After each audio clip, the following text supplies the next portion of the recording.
Hello प्यारे बच्चों, आज हम कर रहे हैं समास पार्ट 3। इससे पहले हम समास पार्ट 1 और समास पार्ट 2 कर चुके हैं। और अगर यह वीडियो आपको अच्छी लगे तो प्लीज़ इसे लाइक, शेयर और सब्सक्राइब ज़रूर करें।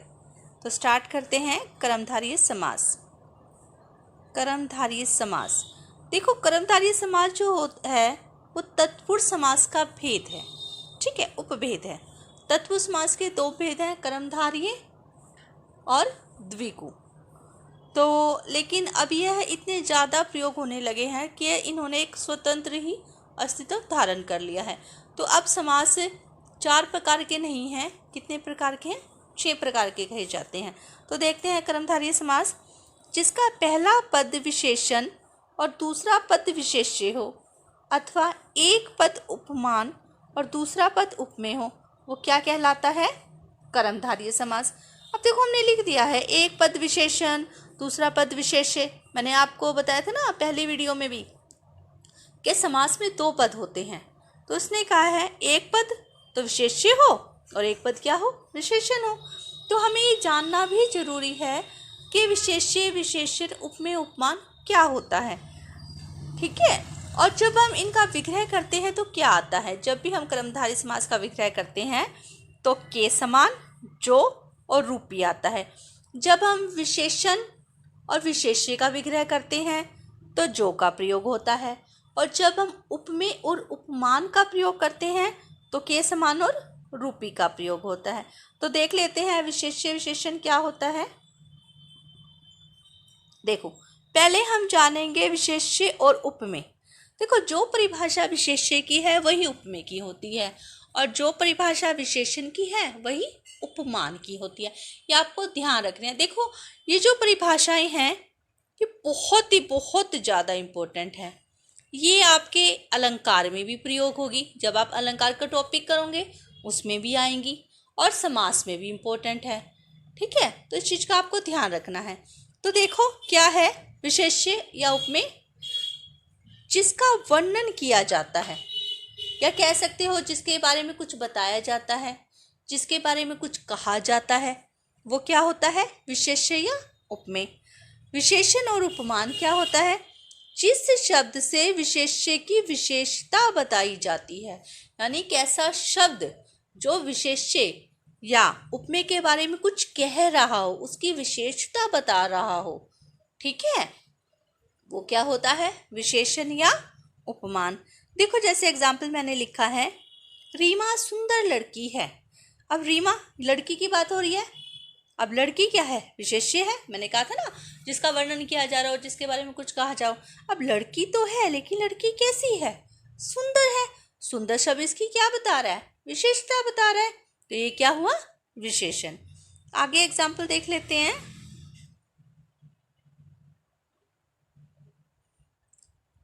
पहला एग्जाम्पल है नील कमल। अब देखो नील कमल, 2 पद हैं, नील और कमल। अब देखो कमल शब्द क्या है? विशेष्य है। कमल तो है लेकिन कैसा है? नीला। कमल शब्द क्या है? विशेष्य है। और नील क्या है? विशेषण है। कमल तो है लेकिन कैसा है? नीला है। तो विग्रह क्या हो जाएगा? नीला है जो कमल। मैंने बताया था ना कि विशेष्य और विशेषण का जब विग्रह करेंगे तो क्या आएगा? जो आएगा। परमानंद, परम जमा आनंद, है ना। आनंद तो है लेकिन कैसा है? आनंद तो है लेकिन कैसा है? परम है। तो विग्रह क्या जाएगा? परम है जो आनंद। भला मानस, मानस यानी व्यक्ति। मानस तो है, कैसा है? भला, अच्छा। तो भला है जो मानस। बुरा मानस भी होता है। ठीक है, ध्यान रखना है। काली मिर्च, अब मिर्च तो है, कैसी है? काली। तो विग्रह क्या करेंगे? काली है जो मिर्च। देखो ध्यान रखना है, कर्मधारय समास में जब विग्रह करते हैं तो जो पहला पद है उससे शुरुआत करते हैं। जैसे सज्जन है, इसका संधि विच्छेद है सत जमा जन। ठीक है, ये है। अब जन तो है, व्यक्ति तो है लेकिन कैसे हैं? सत। और जब इसका संधि विच्छेद करेंगे तो पहला ही पद उठाना है। क्या है? सत्य है जो लोचन। आपको व्यक्ति नहीं लिखना, जो इसमें लिखा है बिल्कुल ऐसे कैसे लिख देना है। तो जब भी कर्मधारय समास का विग्रह करेंगे कौन सा पद उठाना है? पहला। ठीक है, ध्यान रखना है आपको। और अव्ययभावी समास का मैंने आपको बताया था, जब विग्रह करते हैं तो कौन सा पद? दूसरा पद उठाते हैं। ठीक है, जैसे यथाशक्ति, एग्जाम्पल किया था ना हमने, शक्ति के अनुसार। तो आगे देख लो, कुबुद्धि, कु मैंने होती है बुरी और सु मैंने होती है अच्छी।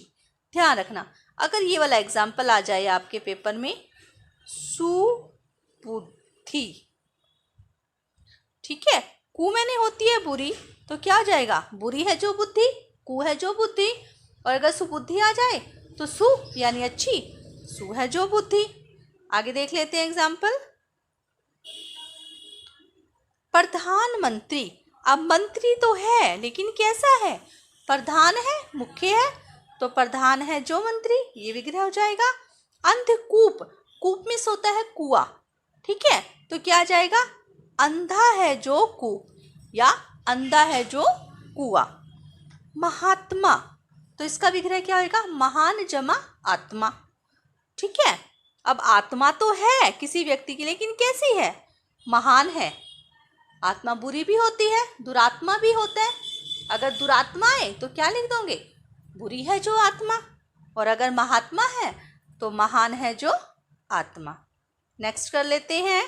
अब हम करेंगे कुछ उदाहरण उपमेय और उपमान की। ठीक है, इसमें क्या है? तुलना की जाती है, ये कह सकते हो, कंपैरिजन किया जाता है किसी चीज का, इसलिए के समान या रूपी का प्रयोग होता है। जैसे पहला एग्जाम्पल है चंद्रमुख। ठीक है, अब मुख तो है उसका, मुंह तो है, लेकिन कैसा है? चंद्र के समान, यानी उसने मुख की तुलना किससे कर दी? चंद्र, चांद से कर दी। ठीक है, तो यहाँ क्या आ जाएगा? चंद्र के समान मुख।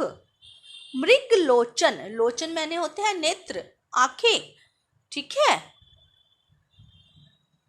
यहाँ पे थोड़ी सी मिस्टेक हो गई है, यहाँ पे मृग आना था, तो अमृत की जगह आ जाएगा इसका मृग के समान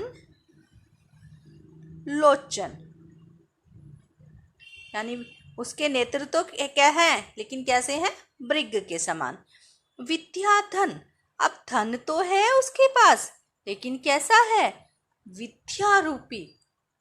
और विद्या रूपी धन एक ऐसा है जिसे ना तो कोई चोर चुरा सकता, ना किसी प्रकार की कोई क्षति पहुंच सकती। विद्या धन एक ऐसा धन है। ठीक है, नेक्स्ट देखो, कर कमल। कर मीन्स होता है यहाँ पे हाथ, एक कर मैंने टैक्स भी होता है, एक कर मैंने हाथी की सूंड भी होती है। ठीक है, एक कर मैंने किरण भी होती है, तो यहाँ कर का मतलब है हाथ। अब उसके हाथ तो हैं, कैसे हैं? कर रूपी कमल। ठीक है, प्राण प्रिय, अब उसे प्रिय तो हैं, ठीक है, लेकिन कैसे हैं? प्राणों के समान। हर व्यक्ति को अपने प्राण बहुत प्रिय होते हैं ना।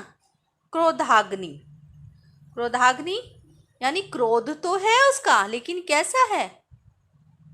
क्रोधाग्नि, अग्नि तो है, देखो अग्नि की बात करें, अग्नि तो है लेकिन कैसी है?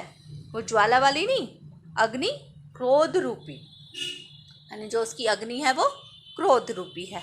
तो आप समझ गए होंगे, जब किसी की तुलना की जा रही हो, कंपैरिजन किया जा रहा हो, वहाँ के समान या रूपी लगेगा, लेकिन जहाँ विशेषण और विशेष्य की बात हो रही हो वहाँ पे क्या लगेगा? जो। Thank you.